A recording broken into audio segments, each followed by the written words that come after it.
सभी की नज़रें मिडिल ईस्ट पर लगी हुई हैं कि क्या ईरान और इसराइल के दरमियान कोई जंग होगी, क्या ईरान हमला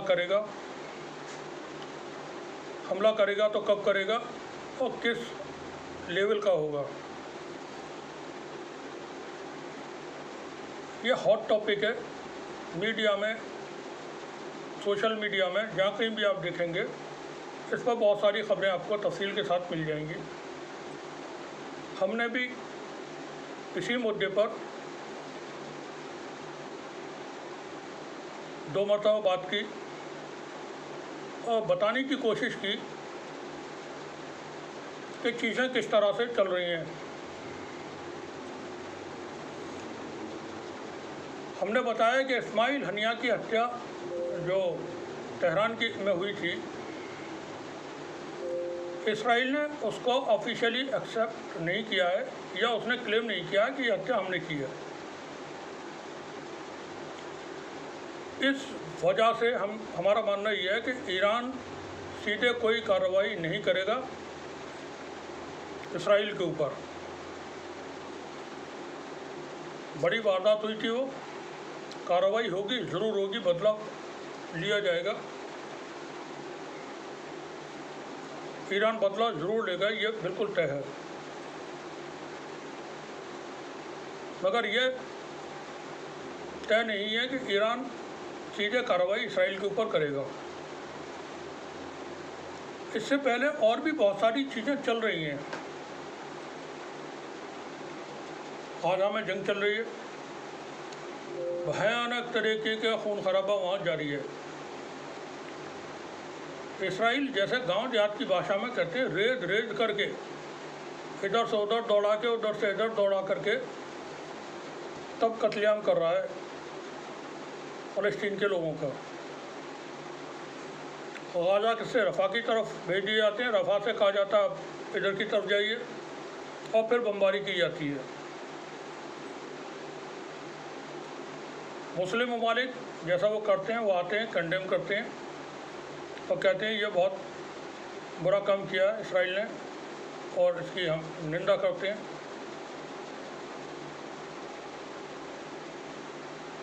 इसके अलावा भी बहुत कुछ चल रहा है। गाज़ा में जंगबंदी की बातचीत चल रही है।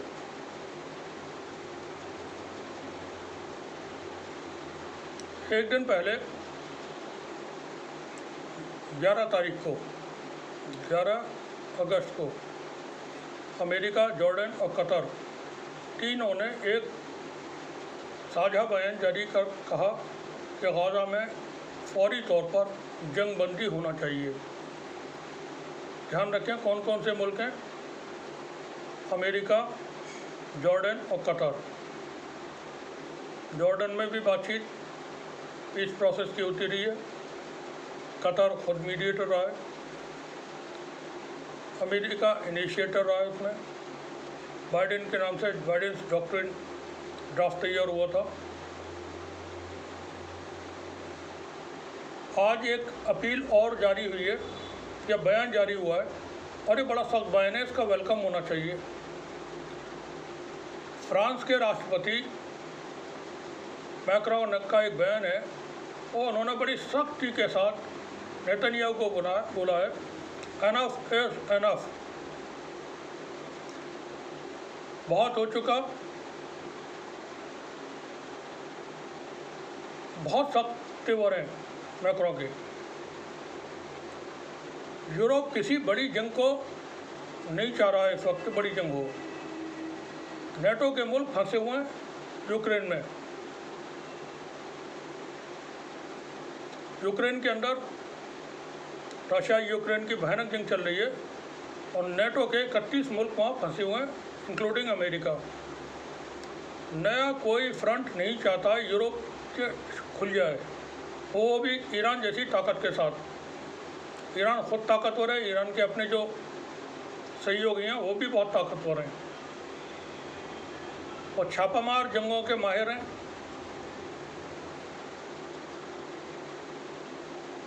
तो फ्रांस, जर्मनी और यूके की तरफ से आज एक बयान जारी किया गया है और उन्होंने गाज़ा में सीज फायर के लिए डिमांड की है कि फौरी तौर पर यहाँ सीज फायर होना चाहिए। अब ये 6 मुल्क हो गए, America, Jordan, Qatar, France, Germany, Britain. 2 दिन के अंदर इन 6 मुल्कों में 6 में से 3 सुपर पावर हैं, वो मुल्क जिनके पास वीटो पावर है। अमेरिका के पास वीटो पावर है, फ्रांस के पास वीटो पावर है और यूके के पास वीटो पावर है। ये 3 मुल्क कह रहे हैं जंगबंदी होना चाहिए।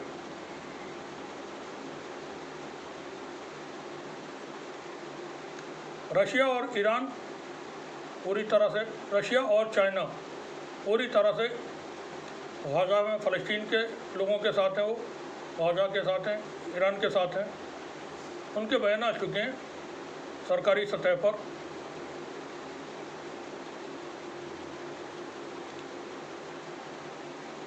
ये दोनों भी वीटो पावर है इनके पास, चाइना और रशिया के पास। तो दुनिया की जो 5 बड़ी ताकतें हैं वो चाहती हैं कि गाज़ा में जंगबंदी हो और जंग न हो मिडिल ईस्ट के अंदर। इसराइल चाहता है जंग हो। इसराइल ने ईरान को फंसाने के लिए, जंग में फंसाने के लिए, जंग में उलझाने के लिए बड़ी मेहनत की है पिछले 10 महीनों में।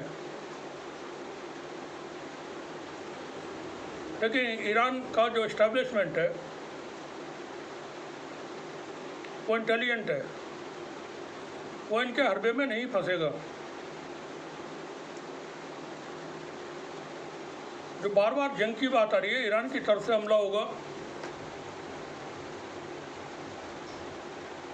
तो शायद हमारा मानना ये है कि ईरान डायरेक्ट हमला नहीं करेगा, क्योंकि देखें इस्माइल हनिया की जो हत्या हुई है उसको आप फिर से दोबारा से सोचें। तेहरान के अंदर हुई है, ईरान की राजधानी में हुई है, वो जगह IRGC के घेरे में थी, सुरक्षा में थी। कौन पहुंचा वहाँ तक जिसने हत्या की? बम प्लांट किया गया था या फिर किसी ड्रोन हमले से या मिसाइल से टारगेट किया गया था? अभी तक ये कंफर्म नहीं हुआ है कि उनको ड्रोन अटैक था या मिसाइल था या बम प्लांट किया गया था। अलग अलग तरह की थ्योरीज, रिपोर्ट्स हैं। पुख्ता तौर पर इसको लेकर के कोई एक रिपोर्ट नहीं है कि ऐसा हुआ था। दाइश, ISIS,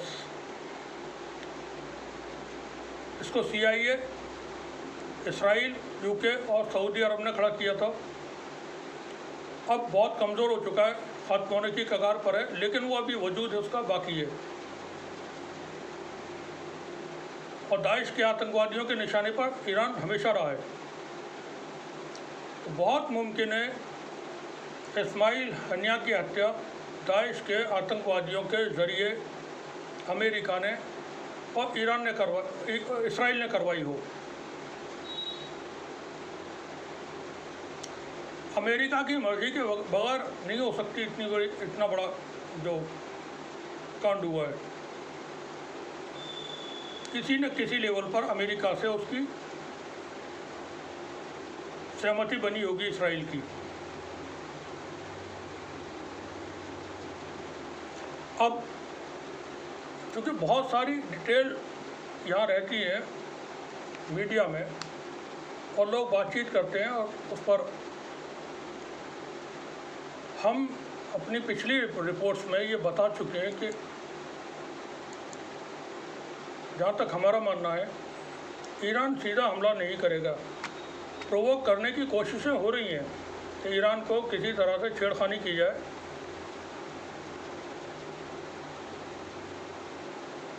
एक जानकारी और बता दें कि अमेरिका ने मिडिल ईस्ट में न्यूक्लियर पावर से लैस USS जॉर्जिया सबमरीन है, उसको तैनात कर दिया है।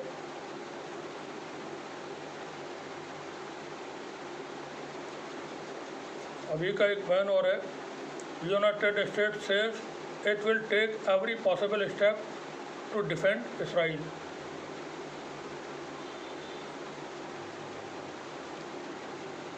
बयान आ रहे हैं लोगों के, ये हमने आपको बताया था। फ्रांस, जर्मनी और यूके ने एक जॉइंट स्टेटमेंट में कहा है कि सभी पक्ष मिल करके गाज़ा सीज फायर को एक्सेप्ट करें फ़ौरन। हम ये उम्मीद करते हैं कि अगले 1-2 दिन के अंदर कुछ इस तरह का हल निकाला जाएगा कि गाज़ा में जो जंग चल रही है वो रोकी जाए। अगर वो जंग नहीं रोक पाती है दुनिया कौन, अमेरिका के ऊपर टिका हुआ है सब कुछ।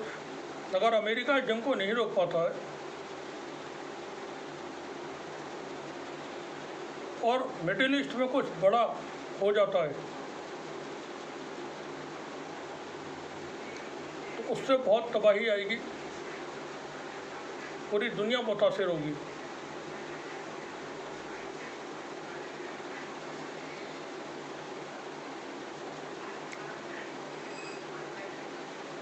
हमास को लेकर के जो बातें हैं या सिनवार को लेकर के, उस पर थोड़ा सा जिक्र यहाँ पर करेंगे। इसराइल इस कोशिश में कि किसी तरह से वो या सिनवार को टारगेट कर ले। इस वक्त हवा दबड़ बहुत ज़बरदस्त तरीके से इस वक्त उनकी खोज चल रही है। पूरा अमेरिकी जो तंत्र है वो लगा हुआ है, इसराइल का तंत्र लगा हुआ है, और भी जहाँ कहीं से वो हेल्प मिलती होगी ले रहे हैं। या सिनवार को हम मार दें तो पूरा का पूरा जो हमास का लीडरशिप है वो ख़त्म, उसके बाद हम डिक्लेयर कर देंगे कि ठीक है सीज फायर। तो एक कोशिश हो रही है अभी बहुत जल्दी में कि किसी तरह से या सिनवार को टारगेट किया जाए। लेकिन जैसे हमास है या और दूसरे संगठन है फ़लस्तीन के, वहाँ ये तय हो जाता है कि अगर इस व्यक्ति को कुछ हो जाता है तो इसके बाद इनकी जिम्मेदारी फलां साहब संभालेंगे। तो लीडरशिप की क्राइसिस हमास जैसी ऑर्गेनाइजेशन में कभी होती नहीं, या हिजबुल्लाह जैसी ऑर्गेनाइजेशन में लीडरशिप की क्राइसिस नहीं होती, और लीडरशिप ऑलरेडी मौजूद होती है। अगर कोई एक नहीं रहता है तो फ़ौरन ही उसकी जगह पे दूसरा काम संभाल लेता है।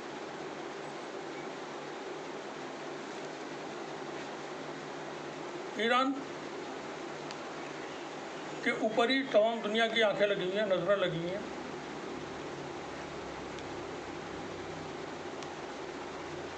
अमेरिका का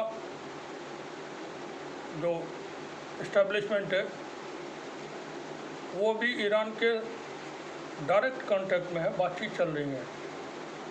ये बातचीत स्विट्ज़रलैंड और इराक दोनों जगहों पर ईरान और अमेरिका के ऑफिशियल्स के दरमियान हो रही है। कोई डील चल रही है अंदर, अभी उसका कुछ खुलासे नहीं हो रहे हैं, बाहर बहुत ज़्यादा चीज़ें नहीं आ रही हैं, लेकिन कुछ हो रहा है जिसको कहते हैं खिचड़ी पकना या लावा देखना। दोनों काम हो रहे हैं, खिचड़ी पक रही है और लावा भी देख रहा है। अगर गाज़ा में सीज फायर नहीं होता है तो ईरान की मजबूरी होगी, उस सूरत में बड़े हमले इसराइल के ऊपर ज़रूर होंगे। इसराइल के कमांडर्स, फौजी ठिकाने, पॉलिटिशियंस ईरान के टारगेट पर होंगे। इसराइल के टारगेट पर ईरान के न्यूक्लियर फैसिलिटीज़ और जो दूसरे आर्म डिपो वगैरह हैं वो रहेंगे। अगर जंग होती है तो फिर मिडिल ईस्ट के अंदर ये जंग बड़ी इफ़ेक्टिव होगी, बहुत ज़्यादा नुकसान होंगे इसके दुनिया को। सारा ट्रेड एकदम से रुक के रह जाएगा। मेडिटेरेनियन सी से, रेड सी से, अरबियन ओशन से जो कारोबार होता है वो सब रुक जाएगा। उधर यूक्रेन की जंग चल रही है। यूक्रेन की सेना रूस के अंदर दाखिल हो गई है, तकरीबन 40 किलोमीटर तक। सरहद पार करके रूस और यूक्रेन का बहुत बड़ा बॉर्डर है और वो एक जगह से 40 किलोमीटर के अंदर उसमें दाखिल हो गई है। ये कोई बड़ी चीज़ नहीं है, बड़ी बात नहीं है। ज़ेलेंस्की जो प्रेसिडेंट हैं यूक्रेन के, उन्होंने ये दिखाने की कोशिश की है अपने इत्तेहादियों को, नेटो को, कि अभी मेरे अंदर दम है और मैं रूस पे हमले कर सकता हूँ। अमेरिका को ख़ास तौर से जिनसे पैसा चाहिए उनको दिखाने की कोशिश है कि देखें हम लड़ रहे हैं और आप हमें पैसा दीजिए, हथियार दीजिए। इतनी बड़ी सरहद है, कहीं से भी घुस सकते हैं, वो कोई मसला नहीं। कुरुश्क एक जगह है, वहाँ ये करीब 17-18 किलोमीटर अंतर बताई जाती है बेलग्रोड से, रूस के बॉर्डर से। वहाँ तक ये सेनाएँ पहुँची हैं और कुछ जगह पर उन्होंने कुछ गांवों में कब्जे भी किए हैं। रूस की फ़ौज ने जवाबी कार्रवाई की है। रूस की डिफेंस मिनिस्ट्री की तरफ से जो बयान है उसमें 1000 से ज़्यादा यूक्रेनी सैनिकों के मारे जाने की खबर है। 100 से ज़्यादा टैंक और 150 से ज़्यादा बख्तरबंद गाड़ियाँ उन्होंने उड़ा दी हैं, ऐसा दावा रूस के डिफेंस की तरफ से किया गया है। यूक्रेन के प्रेसिडेंट व्लादिमीर ज़ेलेंस्की ने भी कहा है कि हाँ, ये हमले किए हैं और हमारी सेना रूस के अंदर दाखिल हो गई है। ये सुसाइड है, खुदकुशी। ज़ेलेंस्की ठीक है, पॉलिटिशियंस नशा बहुत करते हैं। जिस लेवल का हाई टेम्परेचर है रूस और यूक्रेन की जंग में, तो वहाँ का जो प्रेसिडेंट है, आप उसकी सूरत देखें, नशा कर करके कैसा हो चुका है वो।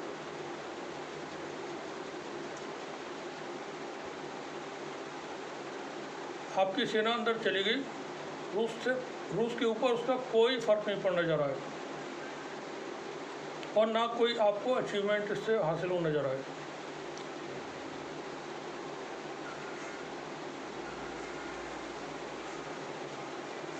रूस की सेना अगले 2-3 दिन के अंदर खदेड़ देगी इन सबको। और यूक्रेन के अंदर जो अब तबाही मचाई है रूस ने, इसके अंदर मिसाइल्स लगातार फायर किए जा रहे हैं, हैवी आर्टिलरी तोपखाना खोल दिया गया है।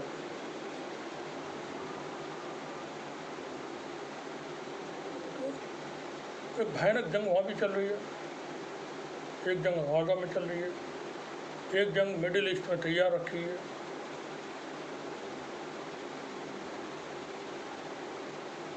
दुनिया में शांति कायम हो नहीं पा रही है किसी तरह से। ताकतवर जो शख्सियत हैं वो अमन के साथ खेलते हैं।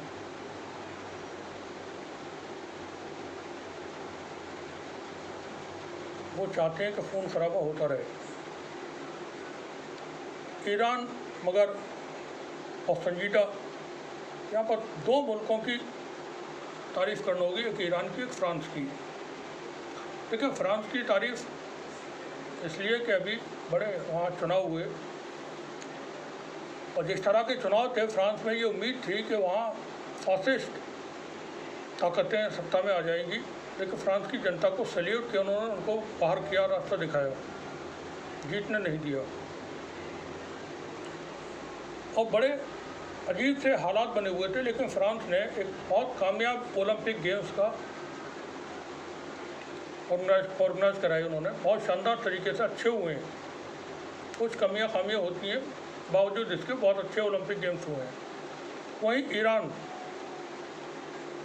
ईरान के ऊपर 15,000 से ज़्यादा प्रतिबंध पूरी दुनिया ने लगाए हुए हैं, अमेरिका और अमेरिका के साथियों ने। इन सब के बावजूद ईरान ने अपने आप को ताकतवर बनाया हुआ है। 15,000 पाबंदियाँ, समझिए आप, सोचें। इन सब के बावजूद ईरान ने अपने आप को एक दुनिया की ताकत बनाया हुआ है। ईरान की नेवी बेमिसाल है, ईरान की ड्रोन क्षमता बेमिसाल है, ईरान की इन्फेंट्री अच्छी है, ईरान की वायुसेना थोड़ी कमज़ोर है, मगर है अच्छी है। मिडिल ईस्ट में एक बहुत ताकतवर और अहमियत रखने वाली सेना है ईरान की। इतना सब कुछ होने के बाद इब्राहिम रईसी की हत्या हुई। हम हत्या कह रहे हैं, एक्सीडेंट नहीं था, this was not accident. Ismail Haniyeh की हत्या हुई है। ईरान सब्र के साथ, खामोशी के साथ, लोग ये समझ रहे हैं कि बस अभी वो जैसे पथराव कर देगा किसी के ऊपर, ईंट पत्थर फेंकने लगेंगे, चढ़ाई होने वाली है, फ़ौरन नारे लगाते हुए कुछ लोग हाथों में चले आ रहे होंगे। ऐसा नहीं होने वाला है। जंग आसान नहीं होती। जंग शुरू करने में बहुत संजीदगी बरतनी पड़ती है और जंगों को समेटना बड़ा मुश्किल काम है। एक बार शुरू होने के बाद उसको ख़त्म करना बड़ा मुश्किल काम है।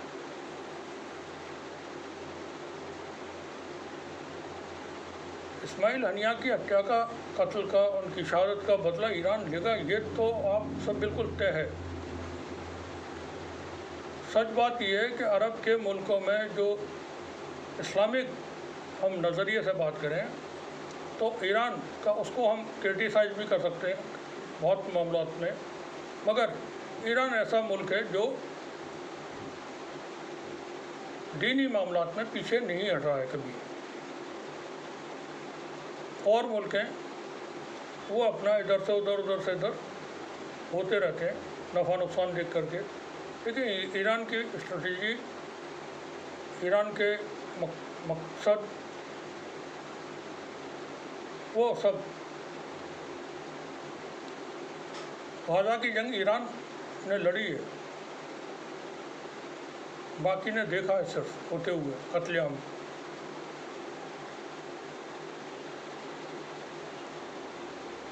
अरबों को पता नहीं हुआ क्या है, अल्लाह जाने। वो तो ये मेहरबानी खुदा की और शुक्रिया चाइना का कि सबको उसने एक जगह इकट्ठा किया हुआ है।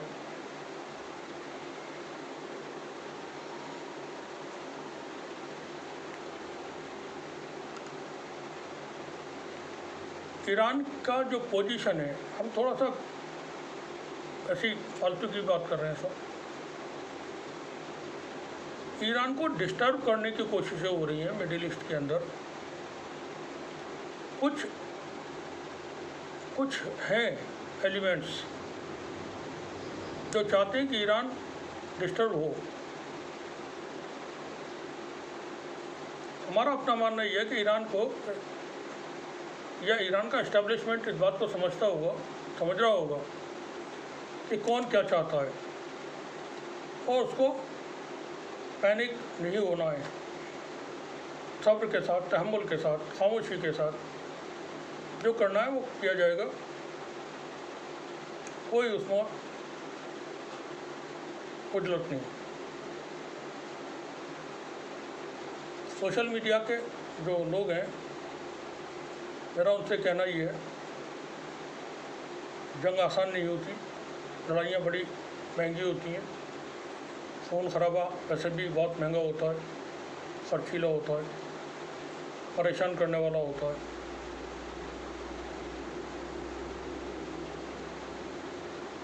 बहुत सारी पोस्ट इस तरह की देखने को मिलती है एक्स वगैरह पर कि जैसा कोई वर्ल्ड वॉर शुरू होने जा रही हो। ये बड़े